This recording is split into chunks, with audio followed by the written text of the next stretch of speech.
From the grandeur of the Roman Empire around 2,000 years ago, Italy has gifted the world a rich tapestry of culture, art, and culinary brilliance. So it's easy to imagine that a bread as rustic looking and beloved as ciabatta shares its roots in this ancient heritage, a recipe passed down through generations of Italian bakers. But believe it or not, this iconic Italian bread was invented just over 40 years ago by a baker, spreading around the world in only a few years. As it turns out, the story of ciabatta is not of ancient origins, but a testament to modern ingenuity, and some might say, extremely cunning marketing. But to dismiss ciabatta as merely a product of shrewd marketing would be to overlook the true genius of its creation. So today, we are going to dive into why ciabatta is awesome and the science behind it. Hey, Seraphin here, and in the early 1980s, an Italian miller and baker named Arnaldo Cavallari faced a challenge. The French baguette was flooding the market, threatening to take over the Italian sandwich scene.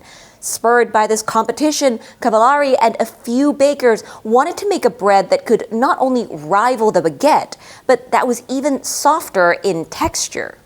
Their goal was clear, but the process for making this bread was not. Like solving a complicated riddle, they had to experiment with numerous recipes, varying ingredients, fermentation times, and more. After countless attempts, they finally found a recipe for success. A bread that was somewhat flat, very crusty, and made with a fair amount of water. It was named ciabatta, literally slipper, after its shape. In less than 3 years, ciabatta was on supermarket shelves in the UK, and by the end of the 1980s, it had reached the United States. Now, it's popular around the world, with numerous bakers recreating the recipe. For a bread that both looks simple and doesn't have any outstanding ingredients, many have tried to explain why it became so popular. In particular, many articles have talked about the reputation and marketing of the ciabatta, citing how the creator himself traveled the world to promote it. For a large part of these articles, the focus is on how surprisingly recent the ciabatta was created in contrast to its marketing. And there's even an article titled, "Is Italy Scamming the World with Ciabatta Bread?" There are also some that dispute Cavallari's story of inventing the ciabatta, and it should be noted that ciabatta was popularized by many authors and bakers, all of which has led to a somewhat convoluted history of the ciabatta. But I think that this spotlight on ciabatta's marketing and general image actually overshadows the greatness of the ciabatta recipe itself. And I haven't seen anyone explain it in the depth that I hope to see. Ciabatta's popularity is a product of more than just good marketing. It's not just popular for its rustic appearance or its traditional appeal. While culture and marketing definitely had a role in ciabatta's popularity, I think there are several rather special points to the bread itself, and that many of these details have been overlooked despite being so important. The true appeal of ciabatta lies in the recipe itself, and today I want to explore the science behind why I think the ciabatta has seized the hearts of so many bread lovers, including mine. In this video, we're going to break down 3 key factors that make a ciabatta. Its super wet dough, its unique fermentation, and that iconic shape. These aren't just random details. I believe they are part of the very secrets to why this bread became a global superstar. And to get into that, we first need to talk about the flour used for making ciabatta. As it turns out, Cavallari was also a miller, and according to one source, selling flour was a part of the plan. The goal was to use the ciabatta bread to promote the flour, which was actually a great plan because ciabattas are the perfect bread to promote a high-quality bread flour. By design, ciabatta was made to have a higher water content than the French baguette. But adding extra water can be tricky, and it brings us to a fundamental rule of baking. To get a dough to hold that much water, you either need a special technique like tangzhong, or you need a strong, high-protein flour to do the heavy lifting. This is a fact that even people in ancient times understood. Pliny the Elder, a Roman savant and author, wrote that the best wheat during kneading will absorb 1 congius of water, which is around 3.5 liters of water for 8.7 liters of wheat. Moving forward almost 2 millennia later, by the time the ciabatta was made, its creator could not have been unaware of this fact. As both a miller and baker, Cavallari definitely knew that a high hydration dough needed a good flour. Mixing together different flour ratios, he created a high-protein flour mix that he would later package and sell, with the ciabatta bread serving to market the flour.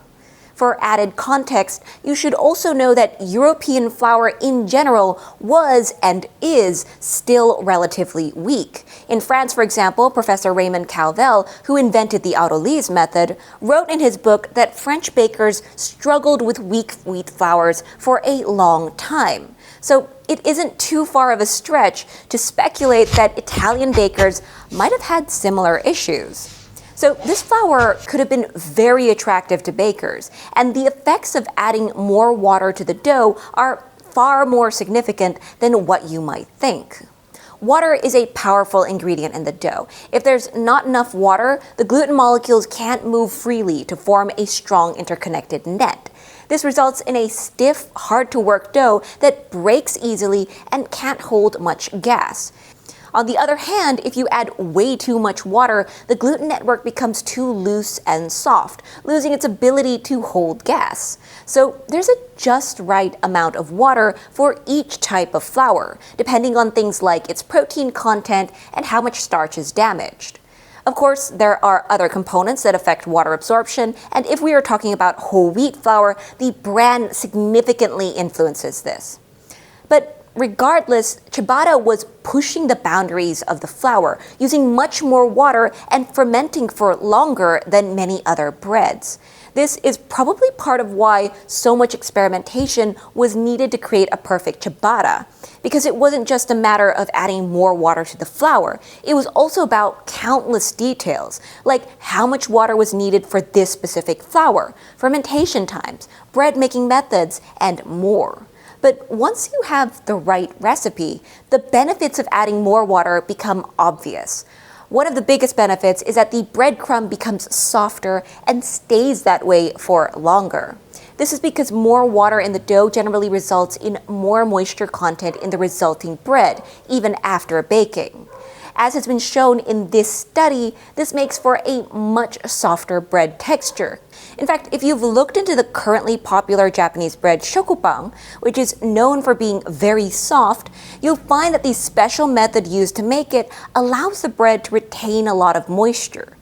But beyond the initial texture, it has also been shown that bread with a higher moisture content also seems to stale more slowly, so it actually stays softer for longer.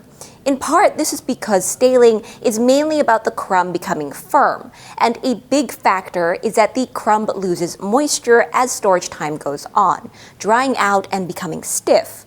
This is also why proper storage of the bread is very important, as you can delay staling for longer by making sure the bread is well covered. And naturally, if you start with more water or moisture content in the bread, then in a way you slow the firming rate down because there was more moisture to begin with. Ciabatta bread, being pretty high in hydration, would have definitely been slower to stale than many breads, and I suspect that this contributed to ciabatta's popularity. A bread with a crisp crust and a soft interior that staled at a slower rate would have been very attractive for many consumers, and let's also keep in mind that the bread didn't require any additives. Now, in my previous ciabatta recipe, I took things a step further by not only using more water in the dough, but also by using the tangchong method, also known as the yudane method. This Asian bread-making technique calls for hot water and flour, mixing them together to get a sticky and gel-like mass. When added to the bread dough, this results in a bread that has a high moisture content and also stays softer for longer. The best part, though, was that using this method made a dough with 100% hydration feel like it had a hydration of only 80%, making it far easier to handle. When I released that video, it stirred up some controversy, with some people saying this wasn't ciabatta bread. And while I know tangzhong is not a part of the original ciabatta recipe, I like to think that it retains the spirit of ciabatta in the sense that it was meant to be a soft, delicious bread that stayed softer for longer without additives other than flour and water. Of course, if you disagree, you don't have to call it ciabatta. You can just think of it as my personal creation, Ciabatta, or Chocobata, after my beloved cat. Okay, anyways, let's round up the conclusion of this section. The way ciabatta was made probably resulted in it being very soft and also slowed down the staling rate. But that's not all. The extra water content in the ciabatta dough could also potentially lead to a crispier crust, because the water that evaporates from the dough during baking turns into steam in the oven. And as I talked about in my previous video on steam, this can make the crust crispier. Of course, this is very variable and would depend on both the oven used and how many ciabattas are being baked. Ciabattas are also often baked with steam added, so this could be a smaller benefit in that case. But overall, I do think it's quite a significant one, given how important crispiness is to taste. And in my subjective experience, a high hydration dough does make it easier to get a pretty crispy crust. Additionally, according to a few articles, the original ciabatta also made use of a pre-ferment. This is something that has carried over to a lot of the more recent ciabatta recipes, including mine. And pre-ferments are not only fantastic for the flavor of the bread, but by extending fermentation times overall, they might also help improve the crust crispiness. In one study on French baguettes, researchers found that extending the proofing time in baguettes made with an industrial process made them crispier. The paper doesn't really go into why, but it could have something to do with the gluten network. The thing is, while we love the gluten network for how it keeps the dough together and holds onto gases, a strong gluten network in the crust area seems to be a pretty bad thing if you want it to be crispy. The structural integrity of the gluten network directly influences how water is distributed and held within the crust, which is a primary factor affecting crispiness. When there's more water contained in the crust, it becomes less crispy. And in fact, this is the main reason why bread loses crispiness over time. Water from the crumb, and if it's humid, from the air, move into the crust, making it soft and rubbery. Gluten, being incredibly good at holding on to water, is therefore a problem if you want a crispier crust that stays that way for longer. In fact, a study has shown that a lower flour protein content can result in a bread crust with lower water activity, less water in the crust, which is associated with improved crispiness retention. When we apply this information to ciabattas, it doesn't necessarily mean that we have to use a weaker flour to get a crispy bread. Instead, we can rely on extending the fermentation time of the dough, because this extended fermentation can result in more gluten breakdown by enzymes naturally present in the flour and from other sources. You can think of the enzymes like tiny scissors chopping up the chains of gluten proteins.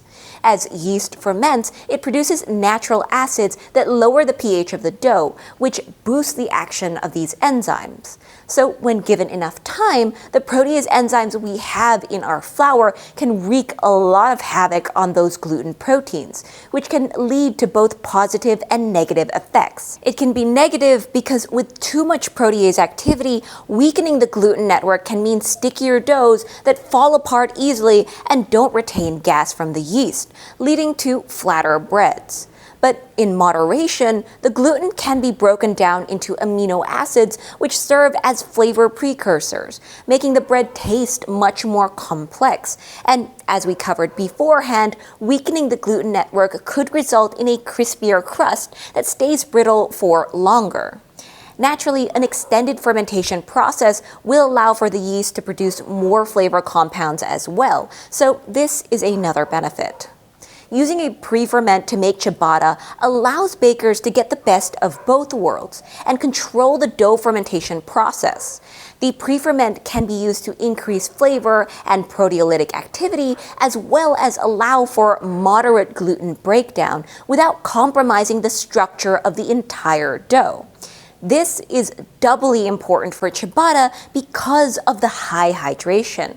High hydration doughs are already less stable overall, and this can be made worse by fermentation, especially at higher temperatures. So a pre-ferment really could help keep things in check. Additionally, using a pre-ferment can reduce the staling rate in bread, as longer fermentation times have been shown to do so. Another added benefit, and it pairs very well with the increased moisture content. Now, this is another non-traditional step, but you could also use an over-fermented pre-ferment or some sourdough starter to create a crispier crust on the ciabatta. I cover the full science of this in my previous video, but it's a really quick home baker's trick that you can do right before baking. Just brush the top of the dough with some over-fermented poolish, or better yet, some sourdough starter. It's best for the mixture to have a very liquid viscosity, as this indicates that the gluten has already been broken down. Brushing this onto the dough will essentially create a layer of already broken down gluten on the crust surface, and the extra water content will also promote a bit of starch gelatinization, which could help with increased crispiness as well. Okay, now for our last but not least reason for why ciabatta is different, we're going to talk about shape. The rustic and somewhat flat shape of the ciabatta makes for a distinctive look. But did you know that this shape could also influence how the ciabatta tastes? Ciabatta's shape could result in a much shorter baking time, as well as a less bitter and somewhat saltier taste. According to this study, the shape of bread loaves significantly influences their sensory characteristics, even when raw materials and recipes are identical. The study was done on a bread made with sourdough, so it may be a bit different for our ciabattas at home, depending on how we make the bread, but the paper does reveal a lot of interesting points. As it turns out, the influence of shape extends to attributes like odor, texture, and taste. Specifically, shape affects fermented dough odor, tactile springiness, mouthfeel attributes like adhesiveness and chewiness, as well as taste attributes such as salty, bitter, and persistency. For instance, a loaf's height could affect its fermented dough odor by influencing the retention of odor compounds in the crumb. Additionally, larger loaf shapes may undergo longer baking times, contributing to a darker crust color due to Maillard reactions. The surface area of a loaf can also play a role, with a larger surface area potentially leading to greater water evaporation during baking, thereby increasing the concentration of salt and affecting salty taste. The study did not study ciabatta directly, but they did have one bread that was shaped in a way that was relatively similar to ciabatta, with a flatter and wider appearance. In the sensory profile shown, this bread seemed to have less bitterness than other kinds of breads, and was described as having a salty and wheat aroma. These are traits that fit very well with ciabatta, and while there wasn't much explanation given as to why a flat and wide rectangular shape would result in less bitterness, this could be related to the bread requiring less time to bake due to the smaller size and shape. As for the salty taste, as we noted above, this is likely to be related to the surface area of the bread. A higher surface area leads to more water loss in the oven, which could make the bread taste saltier because then the salt is more concentrated in the bread. Now, as an additional note, this does lead to another important takeaway for baking ciabatta. Since the ciabatta shape has a high surface area for its volume, then baking for too long could result in a lot more moisture loss than we want. Given that we've already talked about the benefits of higher moisture content in bread, this is quite unfortunate and means we have to be careful when baking the ciabatta. baking results in the creation of many delicious flavor compounds in the crust, but some of these take more time to create, and by that time, you could have a very dry bread.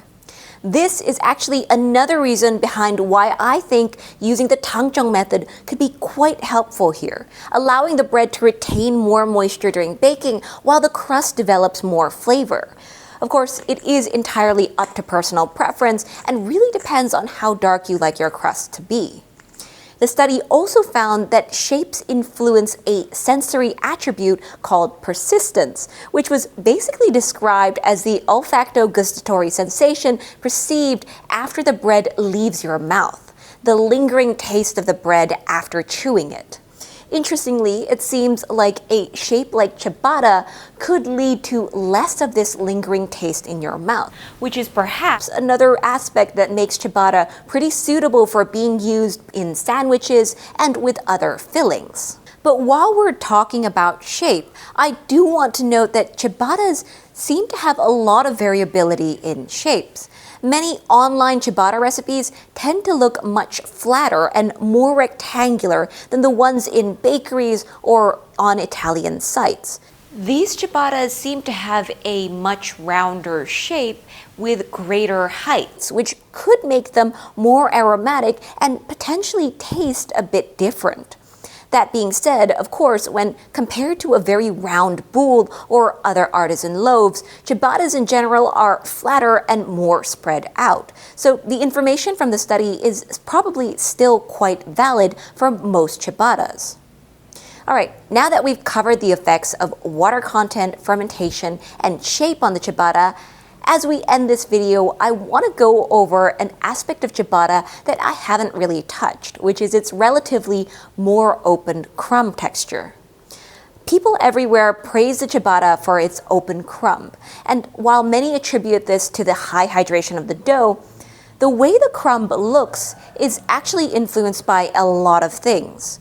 In a way, all of the factors that we mentioned above affect the crumb. For a beautiful open crumb, you need enough fermentation, more water, and a weaker gluten network also helps.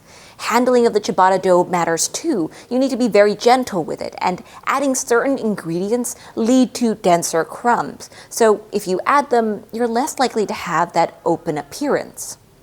Ultimately, the entire bread-making process affects the crumb, and whether they realize it or not, I think this is part of why ciabattas with their open crumbs are widely popular. Because it's not just a bread with large air pockets, it's a bread that was made with effort put in to get a good product. And when you taste the bread, it solidifies that concept. For the most part, although recipes vary, this is part of what has good ciabatta bread has come to signify. A bread that uses a pretty minimal list of ingredients, calls for a more lengthy fermentation, and a gentle process with a minimal shaping step. I think this is where ciabatta really shines. And if something is made with that much proper care and attention, then does it really matter whether it's hundreds of years old or only 40? After all, as I mentioned in my video on premium shokubang, even with a legendary bread, marketing can only take you so far. No matter how sophisticated the sales pitch, our final judgment always comes down to the sensory experience, the taste, the aroma, the texture that the bread itself delivers. And that's it for this video. Thanks for watching, and bye!